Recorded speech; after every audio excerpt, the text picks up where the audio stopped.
সুপ্রিয় দর্শক, আসসালামু আলাইকুম রহমতুল্লাহি বারাকাতুহু। আপনারা জানেন যে আজকে মাইগস পিঠে সকাল 11টা থেকে কারেন্ট নেই। আমরা চলে আসছি মাইগস কলেজ মোড়। সেখানটে বিদ্যুতের তার ছিঁড়ে গেছে, সেখানে বাস পড়ছে অথবা বিজলি বলি আমরা। সেই বিজলি পড়ার কারণে 11,000 ভোল্টেজের যে তারটি আছে সেই তারটি ছিঁড়ে এক দোকানের উপরে পড়ে, সেখানে অগ্নিসংযোগ হয় এবং সেই দোকানের কোনো ক্ষয়ক্ষতি হয়নি আমরা জানতে পারছি। আপনাদের যদি দেখাই, দেখেন যে জসিম তুলাঘর যেটা আছে সেই তুলাঘরের মধ্যেই হয়তো এই বিজলিপাতটা ঘটছে। বিজলিপাত ঘটার কারণে আমরা দেখছি যে এখানে আগুন জ্বলে গেছে। আমরা একটু ভুক্তভোগী জিনিস ছিল, ওনাদের সাথে একটু কথা বলবো। ভাই একটু বলবেন আসলে ঘটনাটা এখানে কি হয়েছিল? ঘটনায় 1 ঘন্টা আগে ঝড় বৃষ্টির কারণে এখানে তার সিজাতে এখানে তুলের পাশে তুলে ছিল, এখানে অল্প জন্য তুলটা পাশে গেছে, তুলে আগুন লাগিয়েছে।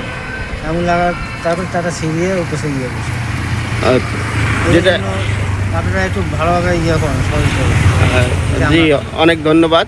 আসলে উনি যেটা বললো যে আসলে এখানে উপরে যে তারটা ছিল সেই তারটা এখানে ছিঁড়ে পড়ে গেছে। এই যে আপনি দেখতেছেন এই দোকানে ছিঁড়ে পড়ার কারণে লাইনটা বিচ্ছিন্ন হয়ে গেছে। পরে আবার বিদ্যুৎ অফিসে ফোন দেওয়ার পর ওনারা আসছে, ওনারা এসে এখন কাজ মেরামত করতেছে। জি, আশা করি কিছুক্ষণ পরে কারেন্ট ঠিক হয়ে যাবে। তো সবাই ভালো থাকেন। ভিডিওটা সবাই শেয়ার করবেন। ইউটিউব থেকে দেখলে বহরমপুর ওয়ান মিডিয়া, ফেসবুক থেকে দেখলে এবি কালাম। ভিডিওটা আপনারা সবাই শেয়ার করবেন, আর আপনার আশেপাশে যে ধরনের ঘটনাই ঘটুক অবশ্যই আমাদেরকে জানাবেন। আমরা ঘটনাস্থলে অবশ্যই যাব। আর আপনাদের সবাইকে শুভেচ্ছা জানাচ্ছি এবং আপনারা সবাই নিরাপদে থাকবেন।